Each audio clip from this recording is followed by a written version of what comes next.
Don't be rude. You are fake news. And we had the most beautiful piece of chocolate cake that you've ever seen. Does that make sense? They will be met with fire and fury. Does that make sense? This egregious display of hatred, bigotry, and violence on many sides. On many sides. We will have no choice but to totally destroy North Korea. It's got to be in tip-top shape. He is a sick puppy. You are fake news. Salut et bienvenue dans Trump 2020, le podcast Slate TTSO IFRI qui décortique l'actualité américaine en compagnie de Laurence Nardon, Madame USA à l'IFRI. Bonjour Laurence. Bonjour Romain. Well, I don't know what will happen now. We've got some difficult days ahead, but it really doesn't matter with me now because I've been to the mountaintop. But I'm not concerned about that now. I just want to do God's will, and He's allowed me to go up to the mountain. And I've looked over, and I've seen the promised land. I may not get there with you, but I want you to know tonight that we as a people will get to the promised land. C'est donc sur ce discours de Martin Luther King que nous commençons ce podcast, un discours absolument remarquable parce qu'il est prononcé le 3 avril 1968 à Memphis, c'est-à-dire la veille de l'assassinat de Martin Luther King. Et c'est un discours prophétique puisque non seulement King y évoque les menaces qui pèsent sur son intégrité physique, mais il va aussi évoquer la figure biblique de la montée en haut de la montagne dont il aperçoit la terre promise, une terre promise au peuple noir. Et si nous parlons de Martin Luther King aujourd'hui, c'est que depuis les années 80, le 3e lundi de janvier, aux États-Unis, est un jour férié qui célèbre la mémoire de Martin Luther King, qui est l'emblème du combat des Noirs aux États-Unis dans les années 60. En février, par ailleurs, ce sera comme tous les ans depuis 1976, le Black History Month, un mois pendant lequel l'histoire du peuple noir est particulièrement mise en avant dans les écoles américaines. Bon, ce ne sont que des exemples, bien sûr, mais on voit quand même qu'il y a des efforts pour reconnaître et honorer une population noire américaine qui représente 13,4% des Américains. Ce qui reste incontestable cependant, c'est que les Noirs restent la minorité la plus pauvre du pays, qu'elle est victime de multiples discriminations et de violences policières. On sait par ailleurs que parmi les candidats à l'élection présidentielle de novembre prochain, les Noirs plébiscitent Joe Biden, le modéré. Et on peut se demander pourquoi ils ne choisissent pas des candidats plus radicaux comme Sanders ou Warren, qui pourraient leur promettre plus de soutien, notamment économique. Et aussi on peut se demander pourquoi ils n'ont jamais soutenu Cory Booker et Kamala Harris, des candidats qui se revendiqués afro-américains et qui ont d'ailleurs déjà désormais quitté la course. Alors, Laurence, est-ce que vous pouvez faire un peu le tri dans tous ces paradoxes ? Oui, il est difficile de comprendre pourquoi les Afro-Américains restent encore aujourd'hui dans une situation économique aussi difficile aux États-Unis. On peut néanmoins commencer par une embellie, puisque depuis 2017, le revenu médian des Africains-Américains est revenu au niveau qu'il avait avant la crise de 2008. C'est-à-dire à peu près 41 500 $ par an. Clairement, les Africains américains bénéficient de la situation de plein emploi aux États-Unis. C'est d'ailleurs un point sur lequel le président Trump a insisté lors de son discours à Davos. Certes, mais ce revenu médian reste le plus bas de toutes les catégories ethniques du pays. Pour l'ensemble des Américains, le revenu médian est de 63 000 $ par an, contre donc 41 500 pour les Noirs. En termes de richesse, la situation des Africains américains est encore pire. Le niveau médian de richesse pour les familles blanches est de 171 000 $. Et pour une famille noire, il est de 17 600 $, c'est-à-dire presque 10 fois moins. Et là, il faut dire que beaucoup de facteurs entrent en ligne de compte. D'abord, les Noirs gagnent moins, on l'a vu précédemment. Ensuite, les banques leur accordent plus difficilement des crédits d'emprunt lorsqu'ils veulent acheter une maison ou une voiture. Et lorsqu'ils possèdent leur maison, elle se trouve nécessairement dans un quartier noir qui va prendre moins de valeur avec le temps. C'est donc un ensemble de facteurs qui est en jeu. Et du coup, le taux de pauvreté est de 20,8% pour les Noirs en 2018 contre 11,8% pour l'ensemble de la population américaine, avec toutes les corrélations sociales que l'on peut attendre. Par exemple, 66% des enfants noirs vivent dans une famille monoparentale contre 35% pour l'ensemble des enfants américains. 48% des adultes africains-américains sont obèses contre 36% pour l'ensemble de la population, etc.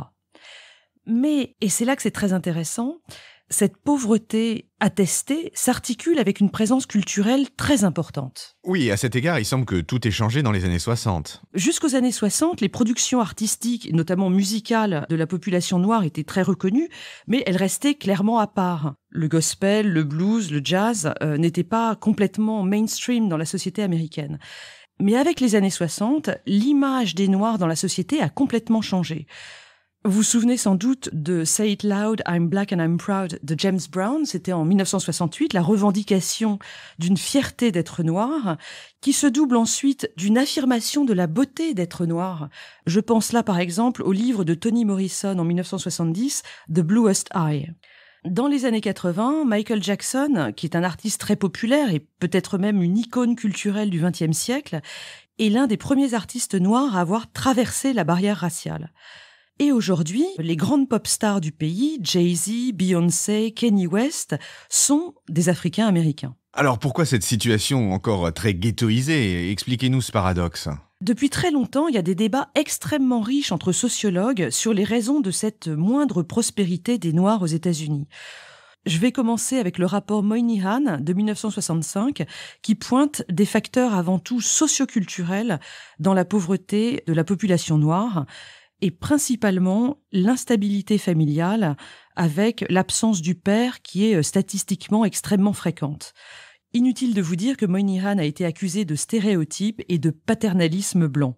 Par la suite, un autre sociologue très intéressant, c'est William Julius Wilson, qui était d'abord à Chicago et qui est aujourd'hui à Harvard, et qui, dans les explications de la pauvreté des Noirs, a ajouté d'autres facteurs d'ordre structurel. Il pointe des discriminations juridiques dans les politiques de crédit, d'embauche, dans le système éducatif.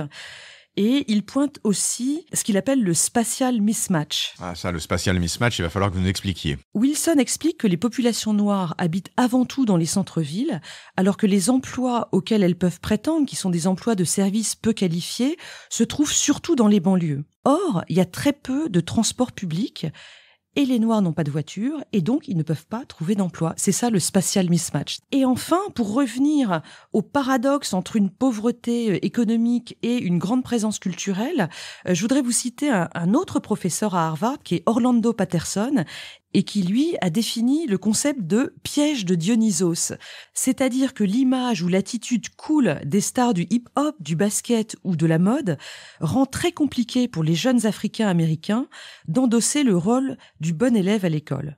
Et ça, c'est notamment vrai pour les garçons. Ces garçons et ces jeunes qui, par ailleurs, sont souvent les victimes des violences policières. En effet, on a observé un regain de violences policières sous les 2 mandats d'Obama, avec par exemple le meurtre de Trayvon Martin par un vigile en Floride en 2012, un événement qui a été suivi de nombreux autres cas. À l'été 2013, du coup, des militantes noires ont créé le mouvement Black Lives Matter, les vies noires comptent aussi. L'une des questions qu'on se pose à propos de ces violences policières, c'est de savoir s'il y a véritablement un regain ou si c'est tout simplement parce que le nombre de vidéos qui ont pu en être faites dans les années récentes a attiré l'attention dessus. Et dans ce cas-là, il y en aurait toujours eu, c'est juste qu'on ne les voyait pas. Et d'ailleurs, sous Obama, il y a eu une commission d'enquête sur ces violences et qui a recommandé que les casques des policiers soient systématiquement équipés de caméras vidéo dorénavant. Et sous Trump, on en est où? Eh bien, sous Trump, évidemment, ça ne s'arrange pas. On peut rappeler les ambiguïtés du président sur la question raciale et le renforcement des groupes suprémacistes blancs avec la nouvelle appellation alt-right. Que proposent les candidats à l'élection de 2020 et en particulier, que propose Biden? Vous l'avez dit en introduction, les Afro-Américains plébiscitent Joe Biden.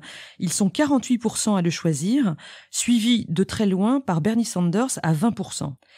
Et cette préférence est importante parce que les Africains-Américains sont très présents en politique.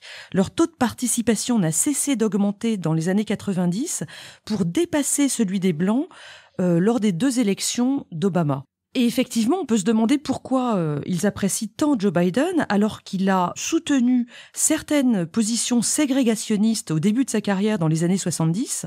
Il s'était notamment prononcé contre le buzzing. Les efforts de mixité sociale et scolaire dans le sud des États-Unis. Et plus récemment, l'été dernier, il a évoqué le respect qu'il avait eu pour certains sénateurs du Sud racistes, avec lesquels, disait-il, il était facile de travailler au Congrès. Eh bien, c'est sans doute parce que Joe Biden a été le vice-président de Barack Obama pendant 8 ans qu'il a une image sympathique et rassurante, et peut-être aussi que les Noirs sont pragmatiques. Biden semble aujourd'hui le mieux placé pour battre Trump. Et Sanders et Warren, pourquoi ça accroche pas ? Eh bien, les Noirs ne sont pas nécessairement très radicaux, que ce soit sur le plan économique ou sur le plan des valeurs. Il faut rappeler l'importance des églises protestantes noires. 79% des Noirs se disent chrétiens, 94% disent croire en Dieu.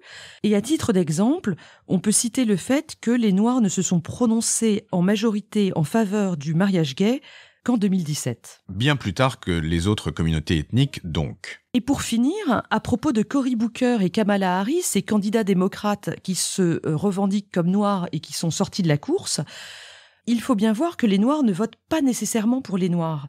Barack Obama avait eu bien du mal à les conquérir en 2008, même si par la suite, ils ont voté à 96% pour lui en 2008 et à 93% pour lui en 2012. Ça, c'est pour les candidats, mais pour les thématiques de campagne, en ce qui concerne les Noirs américains, il y avait une grande thématique, en particulier en début de campagne. Est-ce que vous pourriez nous en dire un petit peu plus là-dessus, Laurence ? Oui, c'est le thème des réparations, qui a été très important, effectivement, il y a quelques mois. Les réparations, c'est la solution que proposent aujourd'hui les militants et les sociologues pro-noirs aux États-Unis. C'est l'idée que le gouvernement fédéral doit reconnaître ses torts et apporter des réparations très concrètes à tous les descendants d'esclaves, dans l'idée de pouvoir enfin les faire accéder à la prospérité et aussi de pouvoir clore ce chapitre définitivement de l'histoire américaine. Cette question des réparations avait été évoquée brièvement au lendemain de la guerre de sécession, c'était il y a très longtemps, mais elle est revenue dans l'actualité avec un article retentissant de l'écrivain Ta-Nehisi Coates dans The Atlantic en juin 2014. Cet immense projet, il est développé par deux économistes, William Darity et Darrick Hamilton, et il se chiffre à plusieurs milliers de milliards de dollars. Il prévoit un ensemble de mesures dont des paiements directs, un accès facilité au crédit immobilier, des aides à la constitution d'un patrimoine financier, la gratuité de l'assurance santé et des études supérieures. Le tout serait exclusivement réservé aux descendants d'esclaves. En début de campagne, tous les candidats démocrates en ont parlé en proposant des versions quand même assez amoindries. Ils se sont notamment prononcés pour la création d'une commission parlementaire pour étudier cette question.